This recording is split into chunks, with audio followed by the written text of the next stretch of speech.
नमस्कार दोस्तों, स्वागत है आप सभी का आपके अपने YouTube चैनल बैंक तक में। आज के वीडियो में हम देखने वाले हैं राजस्थान कोऑपरेटिव रिक्रूटमेंट बोर्ड का जो एग्ज़ाम कल हुआ था। SUWB और KVSS जो उसकी विक्रय समितियां थी, उसमें टाइपिस्ट, कैशियर, स्टोर कीपर आदि पोस्टों के लिए ये एग्ज़ाम करवाया गया था। IBPS के द्वारा ये एग्ज़ाम करवाया गया था। 2 शिफ्टों में इसका आयोजन किया गया था। राजस्थान में 9 जिलों के 36 केंद्रों पर यह परीक्षा आयोजित की गई थी और लगभग 25,000 से ज़्यादा लोगों ने इस एग्ज़ाम में भाग लिया था। तो इस सेशन के माध्यम से हम जो क्वेश्चन पूछे गए थे उन क्वेश्चंस का एक मेमोरी बेस्ड एनालिसिस देखने वाले हैं। तो आइए देखते हैं हम एग्ज़ाम के बारे में। हम ये देख लेते हैं कौन सा एग्ज़ाम था। एग्ज़ाम कल हुआ था आयोजित। दूसरी शिफ्ट में इसका आयोजन हुआ था। शिफ्ट टाइमिंग जो थी, ये पेपर शिफ्ट जो हम आपको पेपर करवा रहे हैं ये शिफ्ट 2 का है। इसके अलावा एक और शिफ्ट आयोजित की गई थी मॉर्निंग में, उसका भी वीडियो हम आपको प्रोवाइड कराएंगे इस वीडियो के बाद में। तो इस पेपर में अगर हम बात करें तो 100 प्रश्न इस पेपर में थे। 100 प्रश्नों में 40 प्रश्न राजस्थान जीके के थे, 40 प्रश्न मैथमेटिक्स के थे और 20 प्रश्न जो थे राजस्थान कोऑपरेटिव एक्ट के थे। 100 प्रश्नों का ये पेपर था जिसमें नेगेटिव मार्किंग नहीं थी। तो आइए हम देख लेते हैं कि कौन से 40 क्वेश्चन इस पेपर में पूछे गए थे।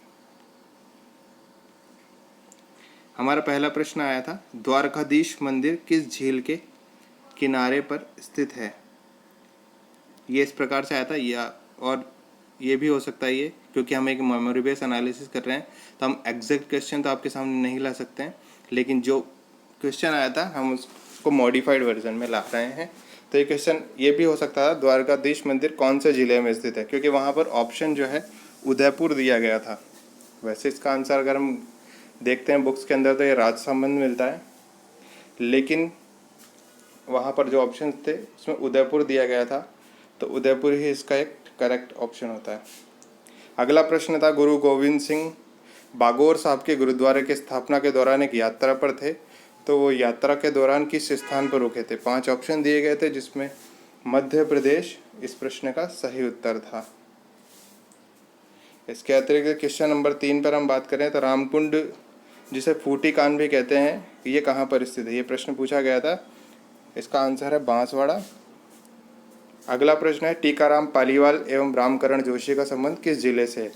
टीकाराम पालीवाल हमारे पूर्व मुख्यमंत्री हैं और इनका जो संबंध है वो राजस्थान के दौसा जिले से है।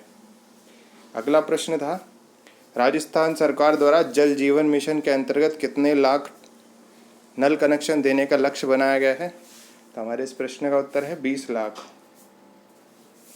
अगला प्रश्न हमारा है, नीमराना कौन से जिले में स्थित है। इस प्रश्न का उत्तर है अलवर। अगला प्रश्न आया था, 15वीं शताब्दी में जैन कल्पसूत्र शैली के लघु चित्र पेंटिंग का आलेखन कहाँ, किस स्थान पर प्रारंभ हुआ। तो हमारे इस प्रश्न का उत्तर होगा मेवाड़। अगला प्रश्न था प्रश्न नंबर 8, कार्ल मार्क्स और जेम्स टॉड ने अपनी पुस्तकों में किस जिले का वर्णन किया। तो हमारे इस प्रश्न का उत्तर होगा कोटा। अगला प्रश्न होगा हमारा, रावत भीमा ने बाड़मेर किले का निर्माण वर्तमान के बाड़मेर शहर के पहाड़ी पर किस वर्ष में किया था। तो इस प्रश्न का सही उत्तर होगा 1552। अगला प्रश्न था, प्रतापगढ़ जिले की स्थापना महाराणा प्रताप सिंह द्वारा कौन से वर्ष में की गई थी। तो इस प्रश्न का उत्तर होगा सन 1698। अगला प्रश्न नंबर 11 है, टॉडगढ़ का उद्घाटन डॉक्टर APJ अब्दुल कलाम द्वारा किस वर्ष में किया गया था। तो हमारे इस प्रश्न का उत्तर होगा सन 2005। अगला प्रश्न था हमारा क्वेश्चन नंबर 12, करौली जिले की स्थापना किस वर्ष की गई। तो इसका सही उत्तर है सन 1997।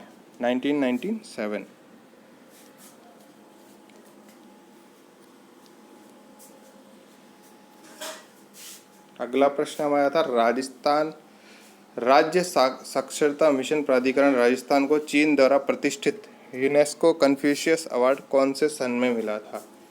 तो हमारे इस प्रश्न का उत्तर होगा सन 2006। प्रश्न नंबर 14 की अगर हम बात करें तो प्रश्न नंबर 14 था राजस्थान के 27वें जिले धौलपुर की स्थापना कब की गई। तो इस प्रश्न का उत्तर है सन 1982, 1982। यह हमारा सही उत्तर हो जाएगा। अगला प्रश्न हमारा था केसरी सिंह ने रक्षा के उद्देश्य से रचनात्मक बाउंड्री के तौर पर एक युद्ध किले का निर्माण किया था। तो ये युद्ध किला कौन सी जगह पर स्थित है। तो ये किला है हमारा ढूंढलौत का किला। ये झुंझुनू में पाया जाता है। अगला प्रश्न हमारा था आयुष्मान स्वास्थ्य बीमा योजना के अंतर्गत Rajasthan state health insurance agency ने केंद्र सरकार की किस बीमा कंपनी के साथ समझौता किया है। तो इस प्रश्न का उत्तर हो जाएगा हमारा new India insurance company. New India insurance company एक बीमा कंपनी है केंद्रीय सरकार की, उसके साथ में टाई अप किया है राजस्थान सरकार के द्वारा। अगला प्रश्न था हमारा चूरू को किस वर्ष बीकानेर से अलग किया गया। तो इस प्रश्न का उत्तर हो जाएगा सन 1907। अगला प्रश्न नंबर 18 था मरू स्ट्राइक एक्सरसाइज किस जिले में आयोजित की गई। तो हमारे इस प्रश्न का उत्तर हो जाएगा जैसलमेर। प्रश्न नंबर 19 जो पूछा गया था विद्युत विभाग के बोर्ड ने पीपीए को समाप्त करने के निर्णय को मंजूरी दी और एनटीपीसी के साथ में एक बिल पर हस्ताक्षर किए। तो जो ये पीपीए है ये एग्रीमेंट ये कब लागू किया गया था। तो पीपीए का ये आंसर हो जाएगा हमारा सन 1994। अगला प्रश्न हमारा था जून 2021 में केंद्रीय टेक्सटाइल मंत्री स्मृति ईरानी द्वारा राजस्थान के किस शहर में आईडीपीएस योजना के अंतर्गत common influential treatment plan CETP का उद्घाटन किया गया। इस प्रश्न का उत्तर हो जाएगा बालोतरा बाड़मेर। ये करंट अफेयर से एक क्वेश्चन पूछा है उन्होंने। अगला प्रश्न हमारा है कौन सा राजघराना 1951 में प्रथम गणतंत्र दिवस समारोह के दौरान शामिल हुआ। इस प्रश्न का उत्तर हो जाएगा हमारा सिरोही। अगला प्रश्न था भवानी नाट्यशाला कहाँ स्थित है। इस प्रश्न का उत्तर हो जाएगा झालावाड़। प्रश्न नंबर 23 था राजस्थान का लोकप्रिय बीसलपुर बांध कौन सी नदी पर स्थित है। इस प्रश्न का उत्तर हो जाएगा बनास नदी। अगला प्रश्न था ताल छापर अभ्यारण्य कहाँ पर स्थित है। प्रश्न का उत्तर है चूरू। प्रश्न नंबर 25 महाराजा राज सिंह द्वारा कृत्रिम झील जिसे बड़ी झील के नाम से भी जाना जाता है का निर्माण कराया गया था। यह बड़ी झील कहाँ पर स्थित है। इस प्रश्न का उत्तर हो जाएगा हमारा उदयपुर। अगला प्रश्न नंबर 26 था सुनेल टप्पा क्षेत्र को राजस्थान में शामिल किया गया। पहले ये किस राज्य में शामिल था। यह उसका उत्तर हो जाएगा मध्य प्रदेश। ये राजस्थान मध्य प्रदेश की जो बॉर्डर होती है वहाँ पर ये स्थिति है, एक स्थान है। अगला प्रश्न नंबर 27 रानी की बावड़ी कहाँ पर स्थित है। इस प्रश्न का उत्तर हो जाएगा बूंदी। अगला प्रश्न हमारा चांद बावड़ी कहाँ पर स्थित है। यह प्रश्न काफ़ी बार पूछा गया है एग्जाम्स में, तो ये प्रश्न का उत्तर हो जाएगा दौसा। अगला प्रश्न किस क्षेत्र को मारवाड़ के नाम से जाना जाता था। इस प्रश्न का उत्तर हो जाएगा जोधपुर। अगला प्रश्न अल्निया बांध कहाँ पर स्थित है। तो इस प्रश्न का उत्तर हो जाएगा कोटा। अगला प्रश्न हमारा था सवाई भोज मंदिर कहाँ पर स्थित है। सवाई भोज मंदिर इसका आंसर हो जाएगा आसिंद भीलवाड़ा। अगला प्रश्न एक और करंट अफेयर का क्वेश्चन हाल ही में महिलाओं द्वारा किस शहर में एक ही दिन में 5100 पेड़ लगाए गए। तो इस प्रश्न का उत्तर हो जाएगा चूरू के तारानगर क्षेत्र में यह 5100 पेड़ एक साथ लगाए गए थे महिलाओं के द्वारा। अगला प्रश्न नंबर 33 हाल ही में राजस्थान के 5 जिलों को जीआई टैग के अंतर्गत शामिल किया। इनमें से कौन सा शहर उन 5 शहरों में शामिल नहीं है।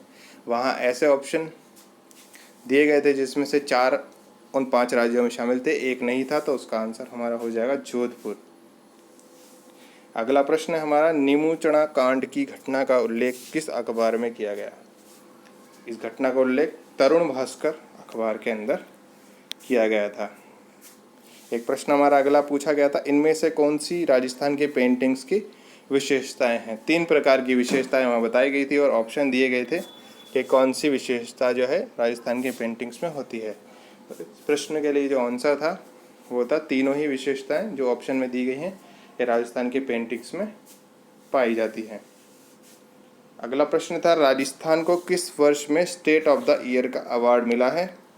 तो इस प्रश्न का उत्तर हो जाएगा सन 2018। अगला प्रश्न, प्रश्न नंबर 37, चूना पत्थर तथा विंध्याचल पत्थर किस नदी के किनारे पर पाया जाता है? एक प्रश्न फिर से बनास नदी पर आ गया है हमारे, तो इस प्रश्न का उत्तर भी हो जाएगा बनास नदी। अगला प्रश्न, भारतीय लोक कला मंडल कहाँ पर है? तो इस प्रश्न का उत्तर हो जाएगा उदयपुर। अगला प्रश्न पूछा गया था, रूड़ा की स्थापना कब हुई? रूड़ा एक डेवलपमेंट अथॉरिटी है राजस्थान की, जो कि इसकी स्थापना के बारे में पूछा गया था। इसका आंसर हो जाएगा 1995। अगला प्रश्न पूछा गया था, जसवंत ठाड़ा कहाँ पर स्थित है? तो जसवंत ठाड़ा जो है जोधपुर जिले में स्थित है। जो प्रश्न जिस प्रकार के आए थे, एक मॉडरेट श्रेणी के प्रश्न हैं। आपका अगर 22 से 23 अटैम्प्ट भी अगर आपके इन 40 प्रश्न में होते हैं तो आप एक सेफ कैटेगरी में शामिल हैं। अगला पार्ट जो हमारा है वो है मैथमेटिक्स का, जिसमें 40 प्रश्न पूछे गए थे। ये 40 प्रश्नों को इस प्रकार से डिवाइड किया गया था। डेटा इंटरप्रिटेशन के 10 क्वेश्चन पूछे गए थे। 2 प्रकार के डेटा इंटरप्रिटेशन थे, एक बार ग्राफ था, एक लाइन ग्राफ था और एक टेबल ग्राफ था। टेबल ग्राफ में जो वैल्यूज़ आपको दी गई थी, आपको 4 प्रकार के स्टोर दिए गए थे ABCD, जो कि जनवरी मंथ में कुछ सेल कर रहे थे। जो आइटम वो सेल कर रहे थे वो थे कार, बाइक, ट्रक और साइकिल। 4 प्रकार के आइटम्स थे, ये वो सेल कर रहे थे। इसमें आपको 5 क्वेश्चन दिए गए थे, जिसमें आपको रेशो परसेंटेज से संबंधित कुछ क्वेश्चन दिए गए थे। अगले हमारे क्वेश्चन थे वो थे सिंप्लीफिकेशन के, जो कि बोर्ड मास पर आधारित प्रश्न होते हैं, जिसमें स्क्वायर, क्यूब, प्लस माइनस की कैलकुलेशन आपको करनी होती है। तो ऐसे 15 प्रश्न दिए गए थे, जो कि बहुत ही सामान्य स्तर के प्रश्न थे, ये पूछे गए थे। इसके अलावा 5 मिसिंग सीरीज पूछी गई थी, मिसिंग नंबर सीरीज, जिसमें से एक सीरीज हमारे पास में उपलब्ध भी है, जिसमें से आपको सेकंड टर्म का उत्तर निकालना है। तो इसका उत्तर हमारा हो जाएगा 32। इसके अलावा 10 प्रश्न और पूछे गए थे, जो कि अरिथमेटिक जो होते हैं हमारे अरिथमेटिक से संबंधित थे। इसमें से कुछ प्रश्न हमारे पास में उपलब्ध भी हैं। आइए देख लेते हैं कौन से प्रश्न थे। एक प्रश्न था, 10 रुपये की लागत से पेन बेचे गए और 15 की रुपये में उनको खरीदा गया था, जिन्हें 10 रुपये में ही बेच दिया गया। तो इस प्रश्न पर उन्होंने हानि का कैलकुलेशन पूछा था। एक प्रश्न था ट्रेन से संबंधित। एक प्रश्न इस प्रकार से था कि एक व्यक्ति अगर अपनी चाल को 10% से बढ़ा ले और 10 मिनट जल्दी ऑफिस पहुंच जाता है तो उसके ऑफिस पहुंचने का सामान्य समय पूछा था उन्होंने। एक प्रश्न में नाव और धारा का एक प्रश्न पूछा गया था। नाव और धारा की दिशा और विपरीत दिशा में अनुपात 5:3 है, तो शांत जल में जाल का अनुपात उन्होंने पूछा था। अगर हम मैथमेटिक्स की बात करें तो अगर आप 35+ अटैम्प्ट अगर आपके हैं तो आप एक सेफ कैटेगरी में शामिल हो सकते हैं, क्योंकि प्रश्न सभी आसान थे एकदम। समय भी आपके पास बहुत था करने के लिए, 2 घंटे का पेपर था, तो आप आराम से इसके अटैम्प्ट कर सकते थे। इसके अलावा एक और सेक्शन पेपर में दिया गया था, वो था राजस्थान कोऑपरेटिव एक्ट, जिसके 20 प्रश्न पूछे गए थे। इसमें से जो मोस्टली जो क्वेश्चन थे वो रूल्स एक्ट और धाराओं पर आधारित प्रश्न पूछे गए थे, जो कि एक कठिन श्रेणी के प्रश्न थे। डिफ़िकल्ट हम इसे कह सकते हैं, क्योंकि क्वेश्चन जो था उनका लेवल काफ़ी मॉडरेट टू डिफ़िकल्ट था। और ये जो एक्ट की हमारी पुस्तक की जो सहकारिता विभाग की वेबसाइट पर दी गई है पुस्तिका, वहाँ से ये प्रश्न पूछे गए थे। तो चैप्टर 5 और 6 से ये प्रश्न पूछे थे उन्होंने। मोस्टली क्वेश्चन चैप्टर नंबर 5 और 6 से पूछे गए थे। ये क्वेश्चन किस प्रकार के थे आइए देख लेते हैं। अधिकारी पर जुर्माना, जिसे शास्ति भी कहा जाता है, कितने रुपए तक का जुर्माना लगाया जाता है। इसके अलावा प्रश्न था सदस्यता रद्द होने पर कौन सी धारा लगती है। इसके अलावा प्रश्न था निर्वाचन जब चुनाव होते हैं समिति में तो एससी कैटेगरी के लिए कितनी सीटें रिजर्व्ड होती हैं, आरक्षित होती हैं। अगला प्रश्न था हमारा कोऑपरेटिव एक्ट के अंतर्गत केंद्रीय बैंक किसे माना गया है। एक और प्रश्न था जो निर्वाचन से संबंधित था और एक प्रश्न का में पूछा गया था निर्वाचन जो है उसका अध्याय कौन सा, उनका चैप्टर नंबर पूछ लिया था उसका। इसके अलावा एक प्रश्न था जिसमें पूछा गया था कि कितने शेयर पूंजी का धारण करती है, जिसका आंसर 1/5 था। एक और प्रश्न पूछा गया था सरकार द्वारा कितने लोगों को नामांकित किया जाता है। इस प्रकार के 20 प्रश्न थे, तो जिसमें से हम आपके लिए कुछ प्रश्न लाए हैं। अगर आपको भी कोई प्रश्न में डाउट होता है तो आप कमेंट बॉक्स में अपना आंसर लिख सकते हैं। इसके अलावा अगर आपके पास में भी कोई प्रश्न उपलब्ध है जो आपको याद है और जिन्हें मैंने शामिल नहीं किया है तो आप कमेंट बॉक्स में अपना आंसर दे सकते हैं। इसके अलावा भी अगर आपको किसी प्रश्न पर उत्तर पर आपत्ति है तो आप अपने कमेंट बॉक्स में हमें बता सकते हैं। अगर कोई उत्तर में हमारे कमी होती है तो हम उसको बिल्कुल सुधार करेंगे। अगर आपको हमारा ये वीडियो पसंद आया है तो आप हमारे चैनल बैंक तक को ज़रूर सब्सक्राइब करें, शेयर करें, ताकि आपको इसी प्रकार के जो वीडियो हैं और भी मिलते रहें। और इसके पश्चात हम अपना शिफ्ट 1 का भी पेपर डिस्कस करते हैं। तो वीडियो को देखने के लिए धन्यवाद।